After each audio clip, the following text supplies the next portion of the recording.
All right, excerpt from Prodigal Summer. This excerpt is from the novel Prodigal Summer. Dina Wolf is a wildlife biologist who patrols the local forest.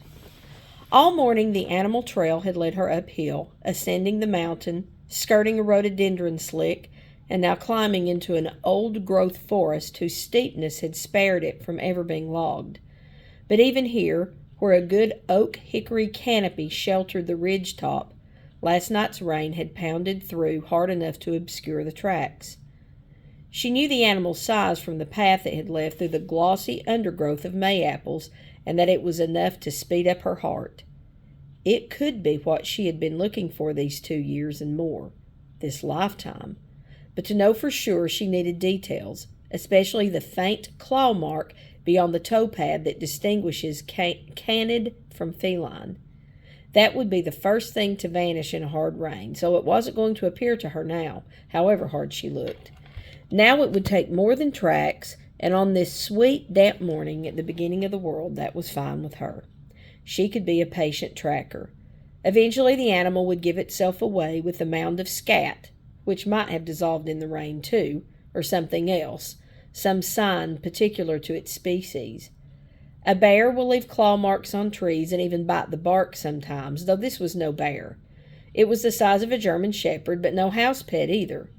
The dog that had laid this trail, if dog it was, would have to be wild and hungry, and a hungry one to be out in such a rain. She found a spot where it had circled a chestnut stump, probably for scent markings. She studied the stump, an old giant, raggedly rotting its way backward into the ground since its death by axe or blight.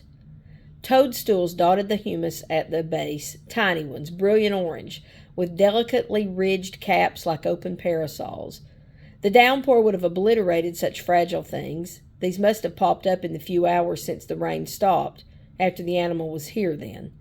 Inspired by its ammonia, she studied the ground for a long time, unconscious of the elegant length of her nose and chin in profile, unaware of her left hand moving near her face to disperse a cloud of gnats and push stray hair out of her eyes.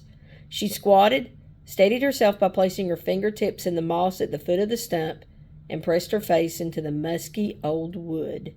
Inhaled. All right, passage 2 is an excerpt from A Tree Grows in Brooklyn.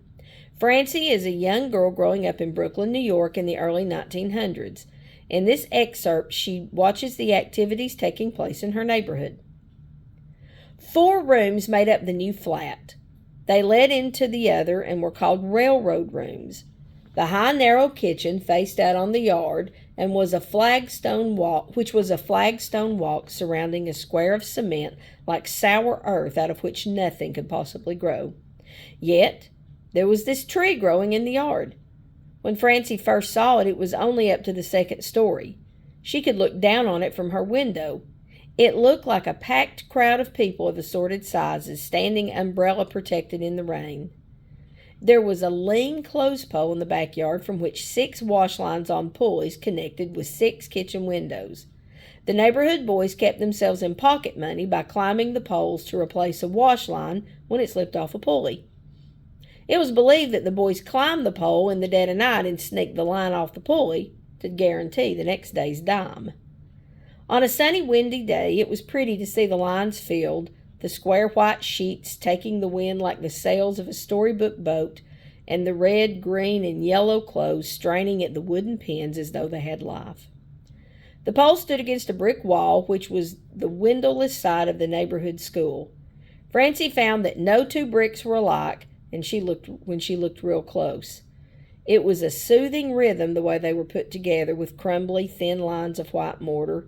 They glowed when the sun shone against them. They smelled warm and porous when Francie pressed her cheek against them. They were the first to receive the rain, and they gave off a wet clay odor that was like the smell of life itself. In the winter, when the first snow was too delicate to last on the sidewalks, it clung to the rough surface of the brick and was like fairy lace. 4 feet of the schoolyard fenced on Franny's yard and was segregated from it by an iron mesh fence. The few times Francie got to play on it, It was preempted by the boy who lived on the ground floor, who would let no one in while he was there. She managed to be there at recess time. She watched the horde of children playing in the yard. Recess consisted of getting several hundred children herded into this small, stone-paved enclosure and then getting them out again. Once in the yard, there was no room for games. The children milled about angrily and raised their voices in one steady, monotonous shrieking, which continued unabated for 5 minutes. It was cut off, as if with a sharp knife, when at the end of recess bell clanged. For an instant after the bell, there was dead silence and frozen motion. Then the milling changed to pushing.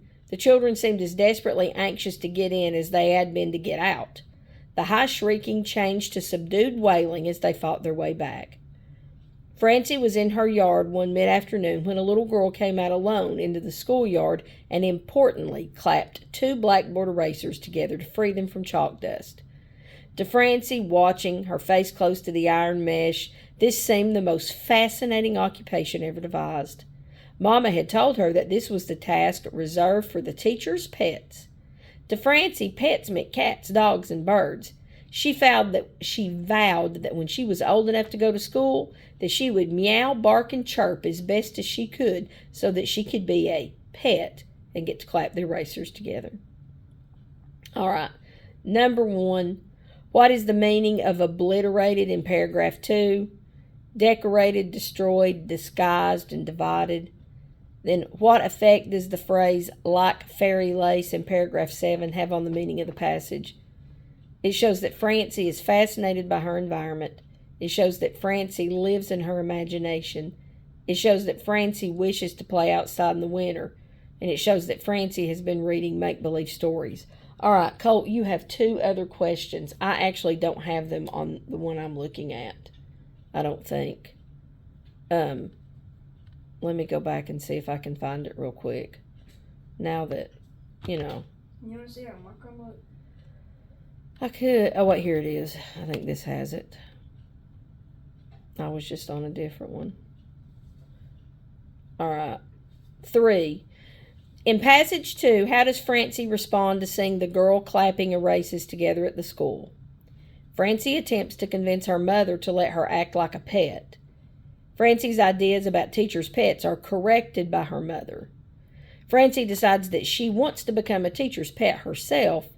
Francie changes her opinions about how teachers' pets act. In paragraph 4, which theme do the 2 passages share? Beauty can be found in unlikely places. Careful observation can lead to hopeful anticipation. Trying to help others can provide a sense of purpose. Doing the same activities repeatedly can lead to boredom. All right, and here is your writing prompt. You have just read 2 excerpts from novels set in very different environments. Writers often use vivid language to help readers imagine the settings of their stories. Write an informational essay that explains how each author describes the setting of the stories you've just read. Manage your time carefully so that you can. Plan your essay and do some pre-writing in the space provided. Write your essay on the line pages of your answer document. Be sure to use evidence from both passages. Avoid over-relying on one passage. Your written response should be in the form of a multi-paragraph essay. This says write your essay on the line pages. You need to type your essay on the answer sheet provided. Okay?